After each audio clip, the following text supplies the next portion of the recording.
Thank you for joining the Doctor Whisperer. I am your host, Sharon Feckety, and I am happy to bring you a show where we talk about the business of medicine. I hope that you enjoy it. Please feel free to share, subscribe, and pass it on. Enjoy the show.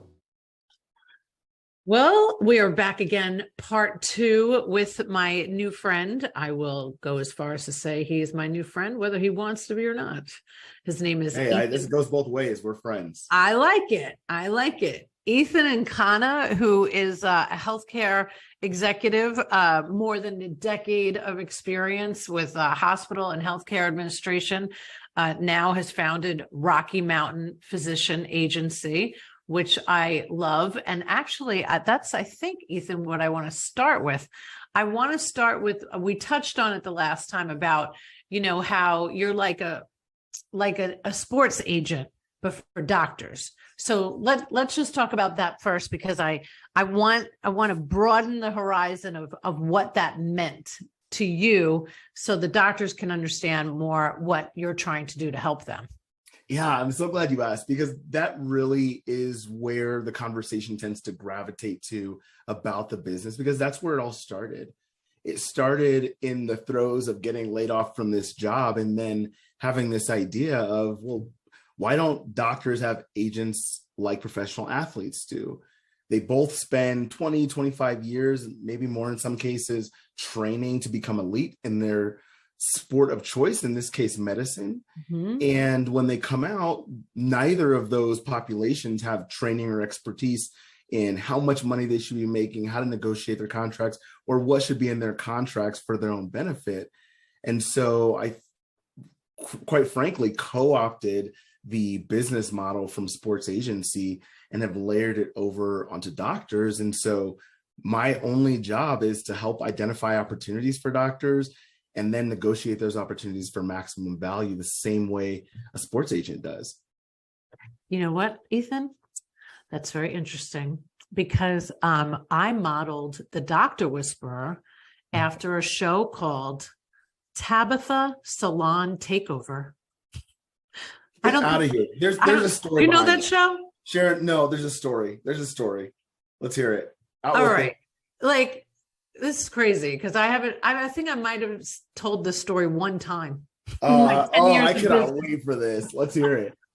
So there's a show on Bravo called Tabitha Salon Takeover, and there was this beautiful English woman who wore all black, which was, a girl from New York like myself, I identified with, and she would go into these salons and she would whip them into shape.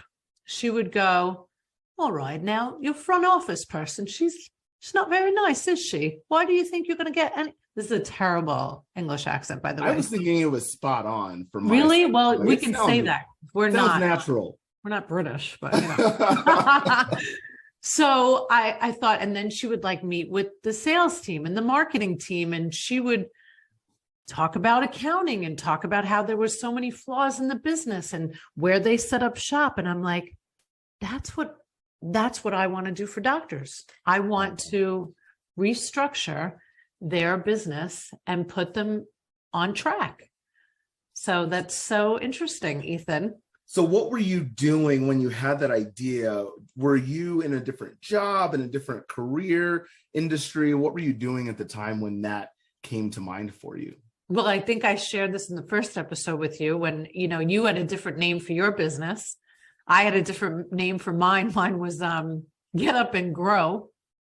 Yeah. I remember that. Big executive said, well, it sounds like you're still in a pediatric office with a growth chart.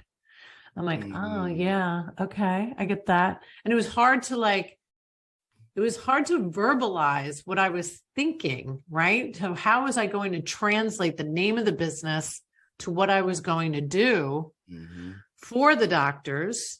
And then I felt it in the show. I said, well, that is it. Like it's never a clear picture right away, but then you see something like a show on Bravo and you're like, oh, there's my business model. The light bulb moment. Forget that business plan I wrote.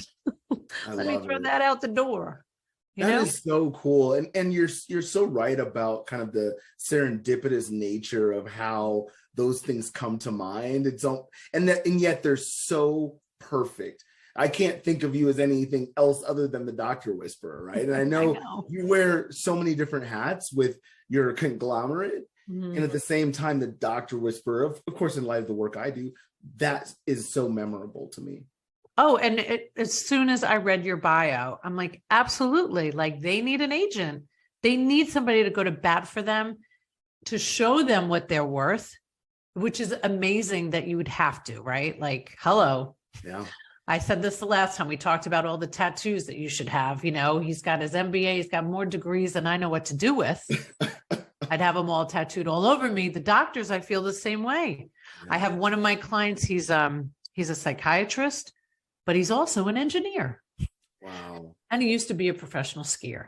You know, so it's amazing, right? Their talents. But when it comes down sometimes to business, it's very difficult for them to negotiate for themselves and to go to bat for themselves.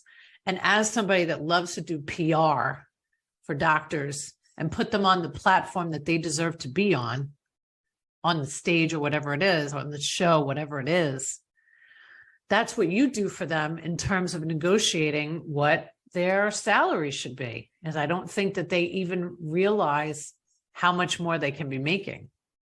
You're absolutely right, Sharon. And I often tell doctors, I probably say this at least once a month, I have the same amount of training in medicine as you do in contract and salary negotiation. Right. So how could you expect yourself to be appropriately equipped to go in with these hospital executives who do this on a weekly basis? And so I want for doctors to understand you're expected to be experts at everything, but this is one world where how could you possibly be expected to be an expert? So I don't ever want doctors to feel as though we are taking them out of the process or diminishing their position in the discussion.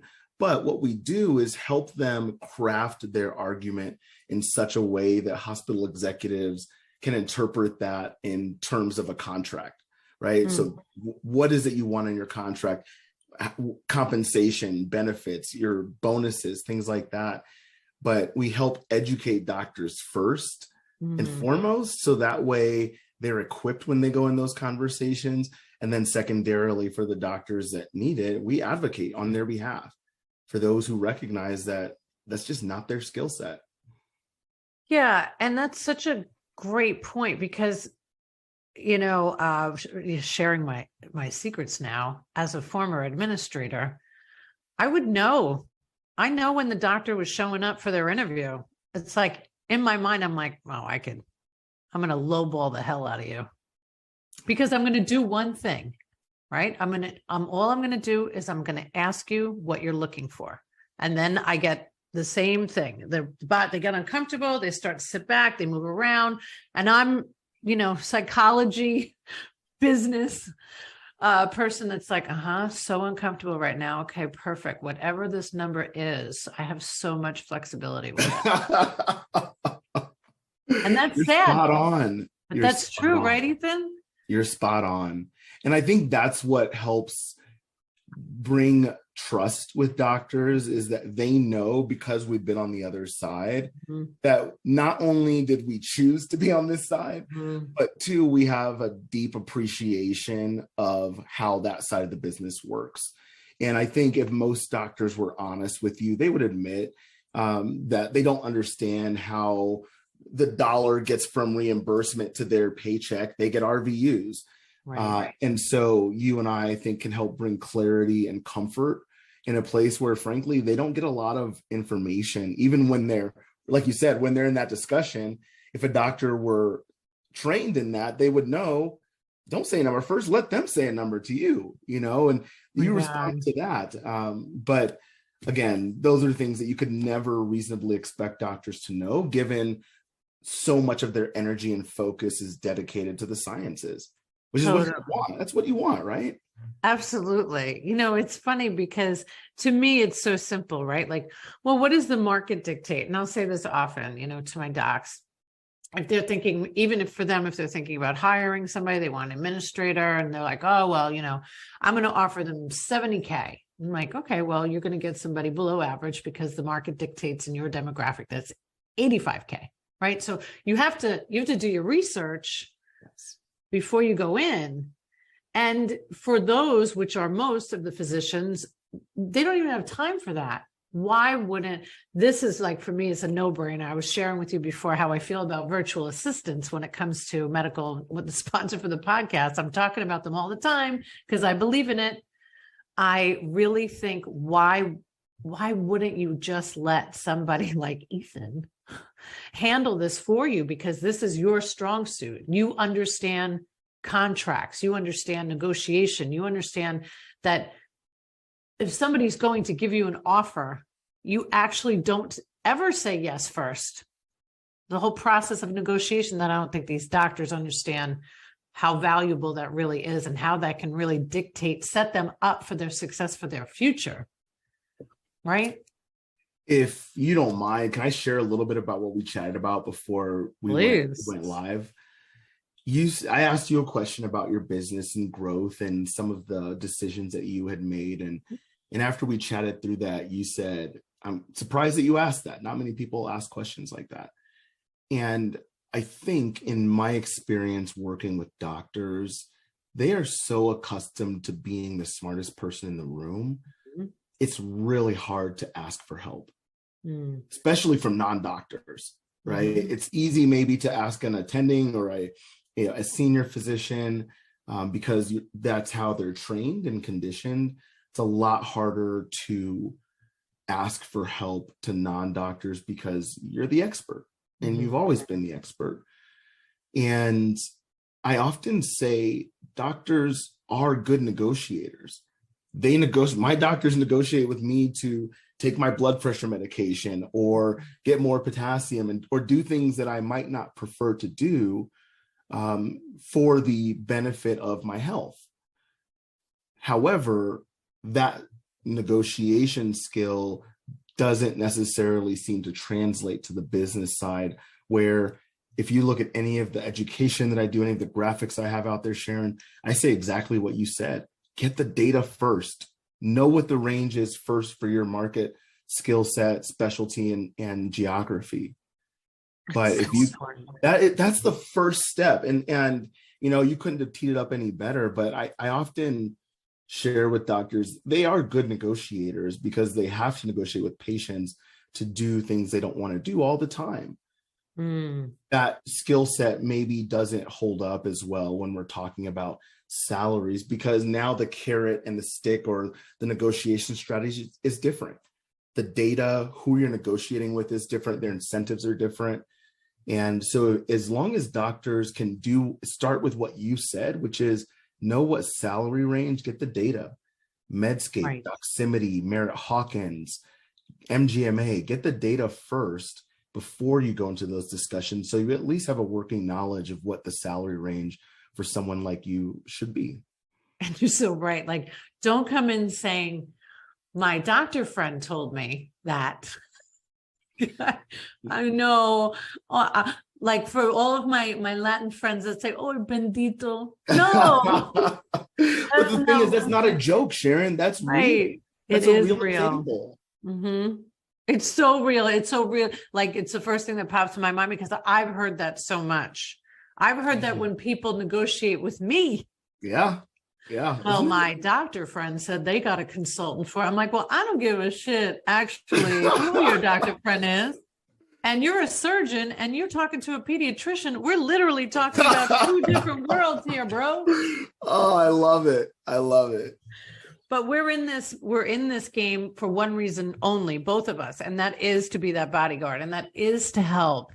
And that is to, it's fascinating to me, Ethan. I'm sure it is to you too, that I look at my doctors like with such awe, like, wow, you don't even know how amazing you are. Right? Can I tell you a quick story? Yes. When my first year in the business, I brought on a group of OBGYNs, all women, and frankly, they are some of the most impressive women that I know, hands down. I was on a call with one of the 6 doctors one afternoon, and we were talking about some of her preferences in the contract that she wanted me to address. And she said, "Oh, hey, hang on. My patient's getting ready to deliver. I'll call you right back." And she calls me back 45 minutes later and said, "Hey, so where were we?" And I said, "So you just delivered a human baby?" Right. As if you just went to like run your. I was completely in awe. Yeah. Sharon. And that's just one of so many examples, but it just crystallized to me how much admiration I have for physicians and the work they do. And so it's really easy for me to brag about them and advocate for them because I just admire them so much. I have a story. I want to hear it. Just yesterday, I'm driving home from a meeting, and one of my absolute favorite robotic female surgeons calls me. And she's like, "Hey, I'm in the neighborhood. Any chance, you're free? Because I was just doing a case and I have some time." I was like, "Yeah, come on down. Come to my office." And then we're having now she's coming to my office. Just the fact that she's coming to my office, I'm like, taking time out of her day. Yep. You're a robotic surgeon. You're going to come see me? Okay, yeah, come on down. Let me tell you where to park. And then, we're having this conversation, and she said, and I told her this after she said it, like I had to pause. We were just having a little girl chat, and she's like, "Sharon, you and me, like we're a lot alike." I was like, "What? Hold on. Can I record that?" Because I want everybody in my life to know that I'm a lot like you. Yeah. You robotic, beautiful woman, surgeon, badass that you are. How cool is that, though? Right? It Beyond. Are you still running your medical practice like it's 1990? Well, what about Riva Global Medical Virtual Assistants? A medical virtual assistant, I promise you, is the way to run your medical practice today. Why? Because you can save, thousands of dollars. No more paying for health insurance, no more worrying about office space. You also have trained professionals. These wonderful human beings get trained, and they have a client service manager that makes sure that your VA that you're working with for your practice is hitting all the goals that you need to make sure that your practice is run efficiently and friendly. Check out Riva Global Medical Virtual Assistants today. Are you tired of the one-on-one grind? You want to break free from the brick and mortar practice and work from anywhere? Ready to impact more lives, work less, all while making more money? Sound too good to be true? It's not. You can actually learn how to do all of this and more at the first annual In This Together live event that's happening in Orlando, Florida on February 20th to the 22nd, 2023. Join your host, Dr. Kylie Burton, and other world-class speakers for an event unlike any other you've attended. And it's for practitioners only. These tickets will sell out, so grab yours quickly. We will provide the link to this event in the show notes. Click. We interrupt this awesome podcast to share with you about our sponsor, TIE Technology. TIE Technology was founded with the thought that every customer deserves exceptional customer services. So if you know of any company that has a phone system where the auto attendant doesn't really sound good, you press 1 and you think you're going to go to a live person, but you end up with a broken recording, it's probably time that you call TIE Technology. And if you mention this podcast, you will get the first 3 months for free. So make sure you mention the Dr. Whisperer podcast show. Check them out. Like, there's no end to just kind of how grateful I feel to get to support doctors. And my partner will tell you that when I get off of phone calls, even if it was a phone call that wasn't great, I will usually whisper to myself, "Man, I love my job." And I mean that. Like, that's not I know. embellishment. Like, I love my job because one, it's a good fit with my skill set and things I like to do, background, blah, blah, blah. But more importantly, the people I get to do it for. Yes. You know, and that story about her getting off the phone to deliver a child, it's just, again, one of 100 where just like, how is that real life for you? Right. You just hop off the phone and go deliver a baby. What are you even talking about? When I'm with a doctor and they say, "Oh, excuse me, I got to take this," I'm like, you take whatever you want, because that phone call is probably like a patient that needs a prescription, like something like really actually important. Because the phone call I'm getting from my husband about dinner is not anything compared to the phone call that you're getting right now, my friend. Yeah, they don't even know, Ethan. I mean, I think they do, to some extent, but I think one of the gifts that you and I share is that we do have an admiration. And I do think the best thing that happened to me in my years of, being director of operations for a big multi-specialty company with all, neurosurgeons to internal med docs. And I got to see who they were when they were done with the patient, before the patient, when they had to go to a funeral, and then switching to pediatrics, and when they asked me if I wanted to come with them to see the babies and to see what they do, like I wasn't on to cry. I'm like, really? Yeah. And then to see that, like, that's why I'm such a bodyguard, because I know what they are doing to save somebody's life. Ethan, we're smart. Like we're good in business, but me and you probably, well, I'll speak for myself. I can't even change a light bulb. Throw me right in there with you. If I tighten a screw, I'm looking at myself like Bob Vila. Right? Yeah. And it is like, I always tell them, like, there really are experts in everything. And unfortunately, a lot of physicians get taken advantage of. So the fact that you've been in the industry for a long time, that your mother is an amazing anesthesiologist, and you've been around that your whole life. My parents both working in hospitals, and hearing the stories and having this real respect is just, well, it's a wonderful thing to have somebody like you on their side, because you realize more than they realize what they're worth.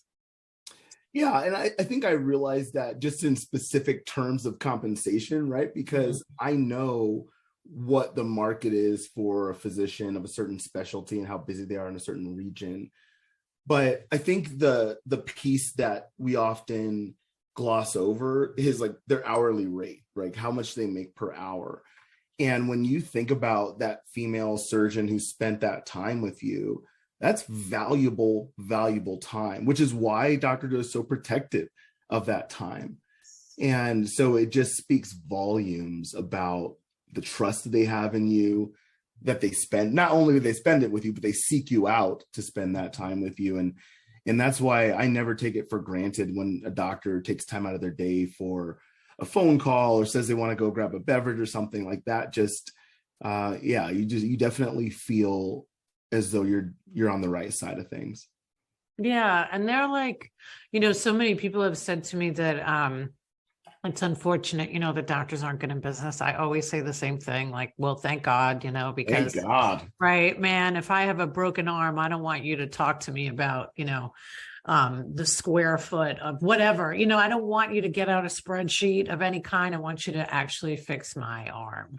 Exactly. Right. And so, but they have to trust the experts as well. And that doesn't always come very easily. I think there's a lot of fear that's put in. Well, I've had these conversations with doctors, a lot of fear put into them when they're in medical school. There's a lot of, you have to position yourself in this hierarchy, right? I remember the first time a doctor, and this goes back to what we were talking about before. I remember the first time a doctor shared that he was taught to always act like he knows the answer, even if he doesn't. And that's literally like what he was taught by his professors in school. That's not all of them, right? But I know that that's a large majority. So going back to your point before about sometimes it is just so massively difficult for them to ask the question because they've been taught to act like the expert, even in a realm that they don't know at all. You're spot on. And as you were talking, the word that stuck out to me was fear. And I don't know that any of us would use the word fearful to describe doctors, but there are two specific contexts where I see that drive decisions and specifically lack of inaction. First-time physicians, first-time attendings coming out of training, they often feel as though they don't have any leverage, they don't have any value, they're just a cost. And so out of fear, they end up taking a deal that they're not happy with because they don't know if there's going to be another. Right. And then the fear for the attendings from anywhere from first year all the way to retirement is, what if there's not something better than this? Right. And it breaks my heart, Sharon, not too long ago, and I don't mind sharing this story, but not too long ago, I had a doctor who's getting ready to sign his last deal of his career. And as we were getting to know one another, one part of our due diligence is understanding how much the doctor makes, what's in their current contract. And I had this doctor in a reasonably high paying region of the country was signing a deal for $20,000 less than my first time attending physician that I was negotiating a deal for. Yeah. And so to tell, I'm not a financial advisor, financial planner, but I can tell you that if you're making as much as a first time attending physician, you're gonna have a hard time getting to retirement at the time that you'd like, which was part of the reason that he ended up hiring me. And what broke my heart the most is I had an intellectual appreciation for the fact that no matter how good a deal I get him, it's not going to make up for the last 30 years. Yeah. So true. And that fear of, is there something else? What will they fire me if I speak up and ask for a raise? And so I always encourage doctors, anywhere from your third year in all the way to retirement, you should be identifying opportunities out there, doing a quick price check just to figure out if the deal that you signed still aligns with what the market is today.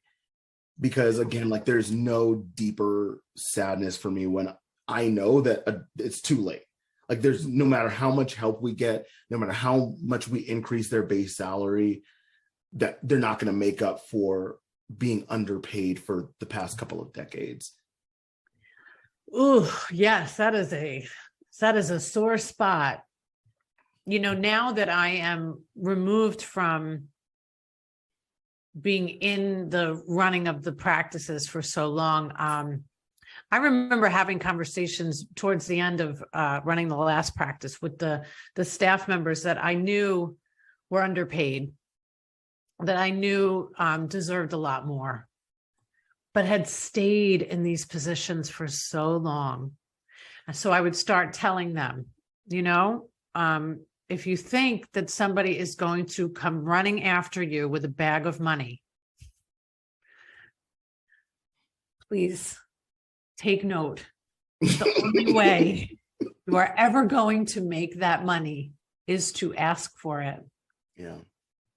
But there are so many people, and especially I've never seen it more paramount than in the healthcare industry, that stay because there's so much longevity. My father was at New York Hospital for 44 years. Wow. That was his only job in America. He moved from Ireland. He came to New York.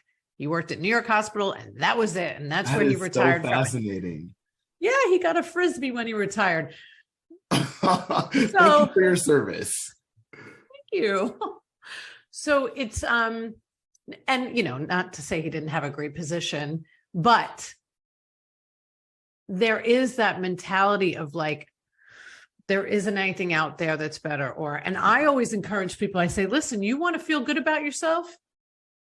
Go on an interview. Yes. Yes. That's Just great see, advice. Great see what's advice. out there. I love that. If I want to feel good about myself, I think I should go on an interview. But I I feel like pretty it. damn good today. Good. You deserve that. And as you were mentioning, again, I'm spilling all the tea from our Yes. pre-show chat. As you were talking to me about your transition into the work you do now, one of the things that I'm just so curious to know is, do you miss being in the practice management No, world? Really? no, not at Huh, all. okay. But you, when you were in it, you enjoyed it, right? Oh my God, I loved every minute of it. Huh. I would have never stayed as long as I did unless I loved it. And I've always told people that I was helping, because I was the boss, right? So the nurses, the doctors, if you're not happy, you should not be here. Don't, let me be the first to free up your future. You should not be here. You should really think that this doesn't have to be the end all for you. I definitely loved what I was doing. And as soon as I started to feel boredom, really, it's not that it was a boring job. It was a very busy, busy place. I built a night division. I was bored. And that is the truth. Like I was like, oh, I think I'll build a night division. Let's make them more money. But I wanted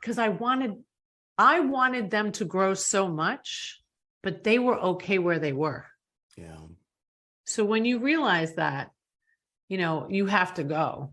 I was like, well, I have to go because I don't want to force you guys to open up 22 more locations, which, you're happy with 2. It's a special job inside the medical world. It's you have to have great people. You have to have a great team, But I loved it while I did it. And now I couldn't even imagine ever doing it. I can't even believe I did it as long as I did. That is so fascinating. And I feel like part of what caught my attention is I spent my entire career working in hospitals. And I know that I said at various points, I can't imagine not working in a hospital. And similar to you, now I can't imagine not doing what I do today. Right. Just Could you imagine going back, Ethan? No, I cannot imagine. Especially with the lifestyle that I get now, just like control of time and not having to deal with HR issues and all that. I couldn't be happier right now. Right. I mean, it's a different life and you brought up fear before, and you have to be willing to step out in faith to have something great happen. So it's the same for these doctors. When I think about how much time they spent in school, all those nights studying, all of the fear that they had, all of the, I'm not good enough, all those times that they had to spend 3 nights in a row at the hospital and time away from their families and missing trips, all of that, like to think that they wouldn't go for it, like the top of the top. And when you shared that story in the last podcast, if you didn't listen to it, I highly recommend that you do. And you got that group of women, more money. You asked for, you were like, I'm going to throw that number out there and hope for the best. And they said, yes. They said yes, because you knew their worth. Yeah. And now they're making what they're worth. And that is a beautiful thing. You're absolutely right. And it reminds me of when I started the business. It was on the heels of getting laid off, and I just felt miserable about myself. But it was an experience that helped desensitize me to failure. Right. Once I got laid off, like, all right, it doesn't get much lower than this, so I might as well do something for myself. And it kind of reminds me of how like baby birds learn to fly, and at some point, mama bird, in order for them to fly, she kicks them out of the nest. Yeah. And then you have to fly. And I kind of feel like that's what it takes for some doctors is you're going to have to step out, like you said, step out in faith and step out in a little bit of fear. Yes. And know that there's better on the other side and you can fly, but you're going to have to fall out of the nest first. And that's uncomfortable. Right. It is definitely not a strong suit of the physicians to change. Yeah. Just to change, right? It's easier to stay. I'm sure you've seen this. It's easier to stay in uncomfortable, even toxicity, than to leave what you've only known as comfortable. A very wise hospital executive here in Denver by the name of Robin Levy told me, sometimes with doctors, inertia rules the day. And I rely on that and reference that so often because it's so much easier just to keep things the way they are, not upset the apple cart, not make any major changes. And I can empathize with that. Me too. I can empathize with that. And I can also appreciate the benefits that come with going through that valley before the benefit, going through that change. Yeah, it's hard. It's uncomfortable, and it's worth it. It is worth it. So doctors, if you're listening, you are worth it. You got two big fans right here on a show, knowing that you should always reach for it. And I think that with an expert like Ethan to help you get what you deserve is just a smart move. Just a smart move. I've told many doctors that one of the smartest things they ever did was to hire me. I like that. I don't have a problem saying one that. of the smartest things that they ever did was to hire Ethan. Oh, that's great. Let's save you 25 years of regret right now, but that takes some faith. So I'm also going to encourage everybody to, head on over to the Broken Road to Mental Health. Soon you're going to see Ethan on my other show because we are going to talk about mental health in the workplace. And I am so looking forward to that, Ethan. Me too. Me too. All right. Well, listen, everybody, thank you for tuning in. And Ethan, I'm quite sure this will not be the last time you're on the show because I think you are too valuable not to have encouraging these physicians to go for what they are worth, especially our women doctors. I'm going to put a plug in for us to have a podcast called The Bodyguards. That's going to be our pod. And we're just going to talk about how we protect doctors and how they can stay out of trouble. Let's do it. I told Ethan off air, I said, the fact that you are not a podcast host is not making me happy. So I need to be behind a strong woman like you, Sharon. I don't want to be out front. Next to, just like we are right now. Next to, we walk together. All right, everybody. Thank you for joining. Thanks, Sharon. So if you want to party like it's 1999, but run your medical practice like it's 2022, don't forget to check out Riva Global Medical Virtual Assistants. Don't forget to grab your tickets to the first annual In This Together live event in Orlando, Florida, happening on February 20th to the 22nd, 2023, with your host, Dr. Kylie Burton. Grab your tickets now, link in show notes. So don't forget, if you mention that you've seen the show or listened to it on the podcast, mention Thai Technology and you will get 3 months for free.